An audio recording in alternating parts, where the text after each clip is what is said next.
दिल्ली का जवाहरलाल नेहरू विश्वविद्यालय एक बार फिर उबल रहा है। एमएससी के छात्र नजीब अहमद के 5 दिन से लापता होने को लेकर पिछले 20 घंटे से जेएनयू के छात्रों ने यूनिवर्सिटी के वीसी, प्रॉक्टर और रजिस्ट्रार समेत कई अधिकारियों को एडमिन ब्लॉक में बंधक बना रखा है। छात्रों ने कल दोपहर करीब 2:30 बजे से एडमिन ब्लॉक का घेराव करना शुरू किया और पूरी रात वो नारेबाजी और प्रदर्शन करते रहे। हालांकि देर रात यूनिवर्सिटी के वीसी ने हाथ जोड़कर छात्रों से घेराव खत्म करने की अपील की और नजीब से मारपीट करने वाले छात्रों की जांच के बाद कार्रवाई की बात भी की, लेकिन छात्र अब तक अपने घेराव पर जमे हुए हैं। छात्रों का आरोप है कि छात्र नजीब अहमद को गायब हुए 5 दिन हो चुके, लेकिन जेएनयू प्रशासन ने अब तक उसकी सकुशल वापसी को लेकर कोई कदम नहीं उठाया है। जेएनयू से जुड़ी इस वक्त की बड़ी खबर, पिछले 20 घंटे से बंधक बनाए गए जेएनयू के वीसी और बाकी बड़े अधिकारियों ने कहा कि उन्हें पूरी रात फर्श पर लेटकर गुजारनी पड़ी। उनके पास खाने के लिए कुछ नहीं, यहां तक कि उनकी पत्नी और परिवार के लोगों को भी उनसे मिलने नहीं दिया जा रहा है। तो जेएनयू के वीसी, प्रॉक्टर, रजिस्ट्रार समेत तमाम अधिकारियों को बंधक बनाया हुआ है इन छात्रों ने। आपको दिखाते हैं जेएनयू की आज सुबह की तस्वीरें। छात्र अब तक एडमिन ब्लॉक के बाहर जमा हुए हैं और लगातार नारेबाजी कर रहे हैं।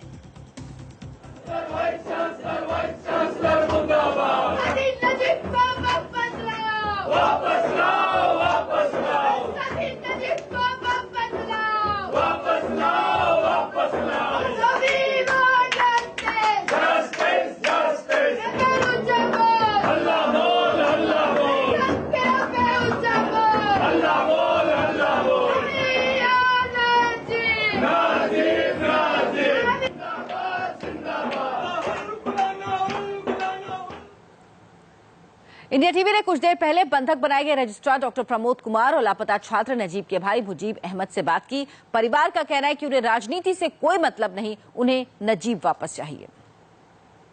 उन लड़कों के खिलाफ कोई एक्शन नहीं लिया जा रहा, उनसे पूछिए, उन्हें पकड़िए, उन्हें आउट ऑफ बाउंड कीजिए, जो भी मांगे रख रहे हैं ध्यान से उन्हें देखा जाए। और जो है क्या कहते हैं, वार्डन ने भी कोई एक्शन नहीं लिया, मेरे भाई को कोई प्रोटेक्शन नहीं दी। रात में मतलब इतना मारे गए, उन्हें प्रोटेक्शन देना चाहिए थी। चीफ प्रॉक्टर को जो है बोलना चाहिए था, चीफ प्रॉक्टर खुद आके लेके जाता हूँ उन्हें। और आप इन लड़कों को बोल रहे हैं, वहां से कुछ एडमिनिस्ट्रेशन से आप जो है क्या कहते हैं कोई भी कार्रवाई नहीं कर रहे। आप कल मतलब न्यूज पे दिखा रहे थे कि पुलिस तो ये बोल रही है कि हम एडमिनिस्ट्रेशन से जब तक हमें कुछ मिलेगा नहीं तो हम अंदर कैंपस में कैसे जाएंगे। अब बताइए किसकी बात मालूम है। मुझे मेरा भाई चाहिए, मुझे किसी से मतलब थोड़ी है भाई। मैं कोई ना कोई पॉलिटिक्स में हो ना कुछ, मुझे किसी चीज से मतलब नहीं है। और सब लोग भी यही चाहते हैं। डॉक्टर कुमार, हाँ, आपने सुना जो बात मुजीब कह रहे हैं कि उनका राजनीति से कोई लेना देना नहीं है, उन्हें अपने भाई की फिक्र है, उन्हें भाई के बारे में जानकारी चाहिए और मदद कोई नहीं मिल पा रही, इस बात से वो दुखी हैं। इनके चिंता को हम अच्छी तरह समझते हैं और मुजीब जितना इनका नजदीक है, हमारा छात्र होने के नाते हमारा भी उतना ही नजदीक है। और एक यूनिवर्सिटी का एक हर एक नॉर्म्स है, तो हमने प्रोक्टोरियल इंक्वायरी बैठा दी है और हमने प्रॉक्टर से आग्रह किया है कि जल्दी से जल्दी इस घटना का रिपोर्ट दें और जो रिपोर्ट आएगी उसके बेसिस पर यूनिवर्सिटी के नियम के अनुसार जो सजा जिसको बनती है वो हम देंगे। हमको सजा देने से कहाँ मना कर रहे हैं। अरे सर कैसी बातें कर रहे हैं सर, मेरे क्या बताऊं। वार्डन के सामने मारा, वार्डन ने भी कोई एक्शन नहीं लिया। सर वार्डन को पूछिए, वार्डन को निकालिए वहां से, सस्पेंड कीजिए उसे। हमारा अभी प्राइमरी कंसर्न है कि हम मुजीब को तलाशें, मुजीब को वापस लेके आए। बिल्कुल। और दूसरी चीज लगे हुए हैं और हमारी लड़कों ने मारा है तो सकती है सर, वो हर बताओ मेरा भाई कहाँ है सर। उन लोगों ने छुपा के रखा होगा। मेरा भाई मेरी माँ से बात कर रहा है कि हाँ अम्मी आ जाओ, मैं रूम पर हूँ। उसके बाद से हम रूम पर गए, तब से मिला नहीं है मेरा भाई। 6 दिन से कुछ खाया पिया नहीं होगा। खुद सोचिए क्या हालत होगी अगर वो कहीं होगा तो। खुद सोचिए। आप लोग बोल रहे थे कि क्या कहते हैं एडमिनिस्ट्रेशन अंदर बंद है, बंधक बना के रखा है, उन लोगों ने कुछ खाया नहीं है, वो भी किसी बच्चे। मेरी माँ से पूछिए, रात भर जाग रहे, हम लोग कुछ खा पी नहीं रहे। हमारी चीज को भी समझिए आप।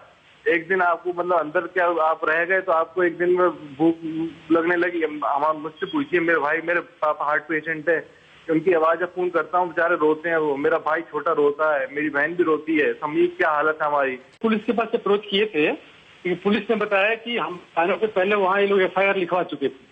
अब पुलिस से कहना है कि FIR एक ही बार, फर्स्ट इन्फॉर्मेशन रिपोर्ट वो एक बार लिखी जाती है बाकी जो चीजें आती है हम उसमें ऐड करते हैं जी। उसमें ऐड करते हैं, हम उसको काम कर रहे हैं। जेएनयू में जिस छात्र नजीब अहमद के लापता होने के बाद ताजा विवाद शुरू हुआ, वो नजीब अहमद कौन है? आखिर नजीब अहमद के यूनिवर्सिटी से लापता होने की वजह क्या है? इसके पीछे किसी की साजिश है क्या? देखिए ये रिपोर्ट।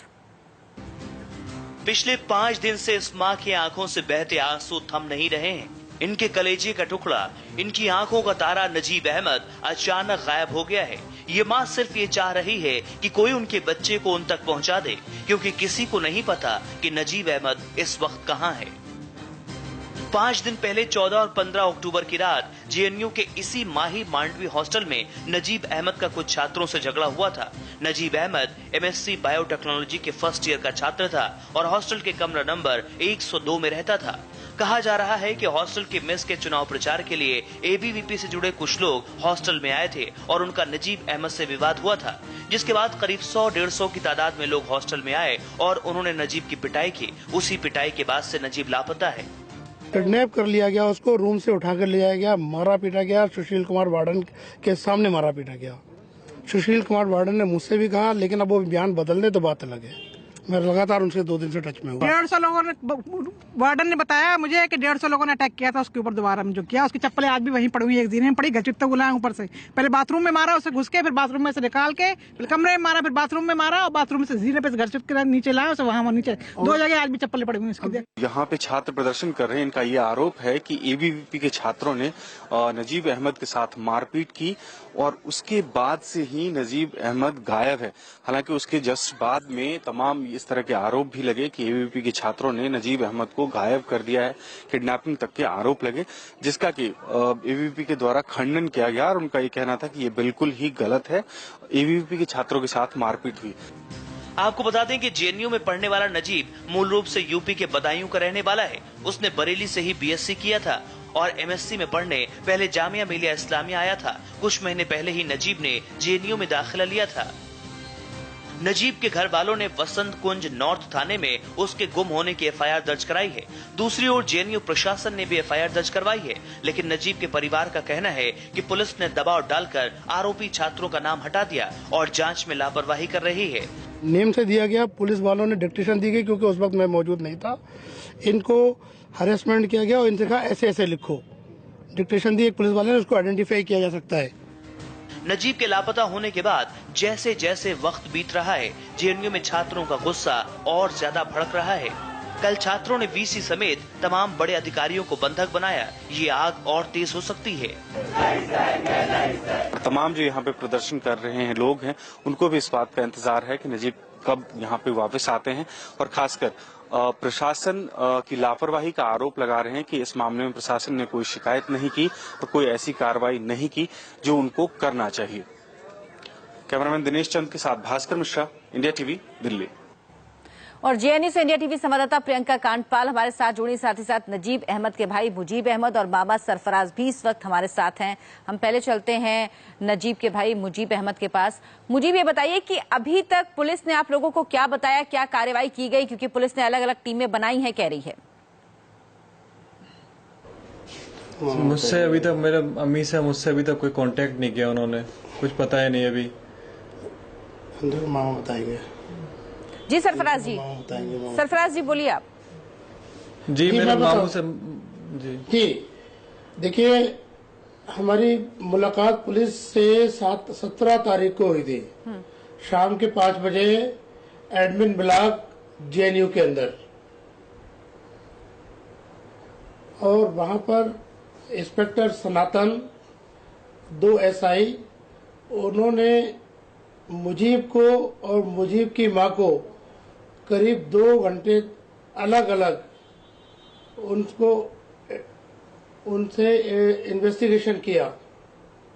और इन्वेस्टिगेशन करने के बाद उसकी सारी फैमिली बैकग्राउंड, उसके सारे रिश्तेदारों का पता, जो बदायूं में रहते हैं वहां पर, दिल्ली में रहते हैं या any other part of India,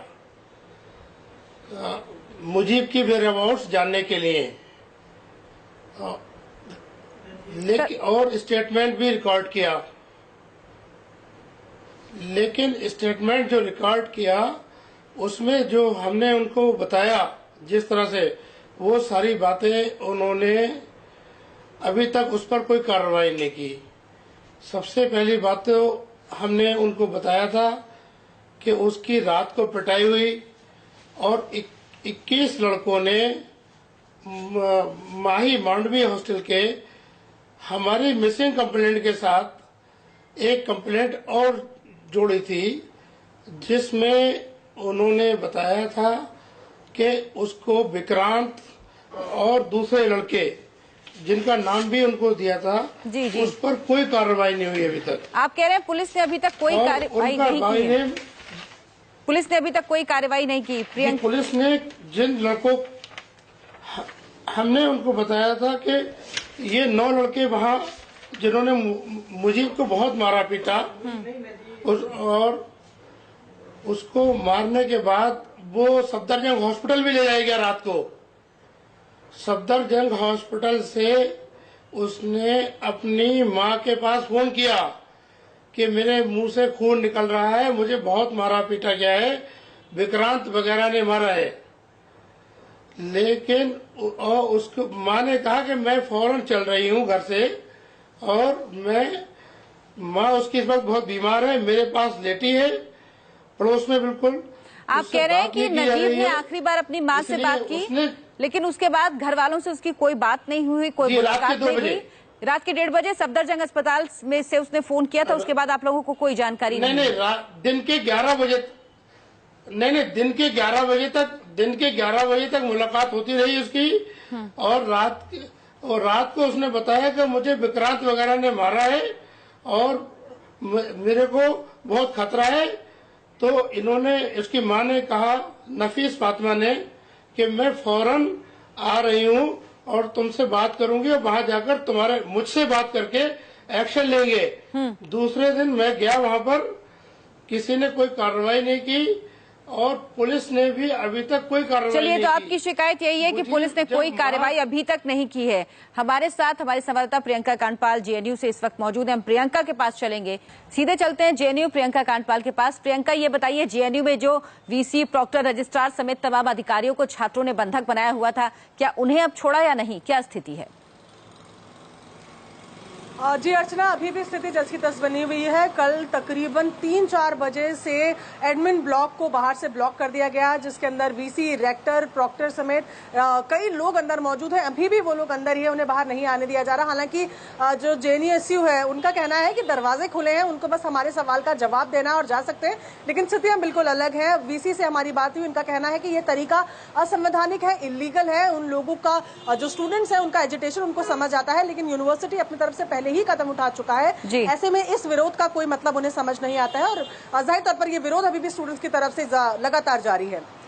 Najeeb के भाई मुजीब भी हमारे साथ हैं। मुजीब, आपको पता ही होगा जिस तरह से सारे अधिकारियों को बंधक बनाया हुआ है छात्रों ने कल दोपहर से, लेकिन वीसी का कहना है अब कि अगर ये छात्र नहीं माने तो उन्हें मजबूरन आखिर में पुलिस बुलाना पड़ेगा। अभी तक वो बातचीत की बात कह रहे हैं, लेकिन छात्र मानने को तैयार नहीं है।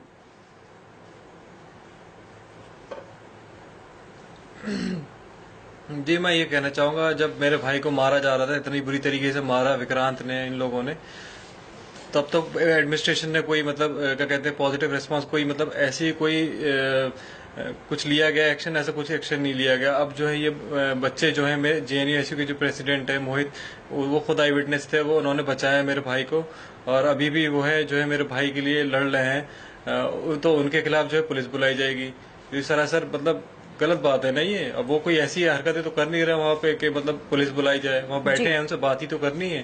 पुलिस है, ऑलरेडी है वहाँ पे, पुलिस बाहर है, लेकिन वीसी लगातार यही कह रहे हैं कि वो बातचीत के जरिए कर रहे हैं, मामले को सुलझा रहे हैं, लेकिन कल से बंधक बनाया हुआ है, लंबा समय हो गया, छात्र बाहर नहीं जाने दे रहे हैं, तो मजबूरन अगर कुछ नहीं हुआ तो उन्हें पुलिस। बंधक, आप जो वर्ड यूज कर रही है ना जी, बंधक तो वर्ड बिल्कुल ही खैर बंधक ही है। उन्हें बाहर जाने नहीं दिया जा रहा। वीसी का कहना है उनके पास खाने के लिए कुछ नहीं, उन्हें टॉयलेट नहीं जाने दिया जा रहा है। इसको बंधक बनाना ही कहा जाता है। बहुत बहुत धन्यवाद आपका हमारे साथ जुड़ने के लिए। हमारे पास इतना ही वक्त था। प्रियंका, आपका भी बहुत बहुत धन्यवाद।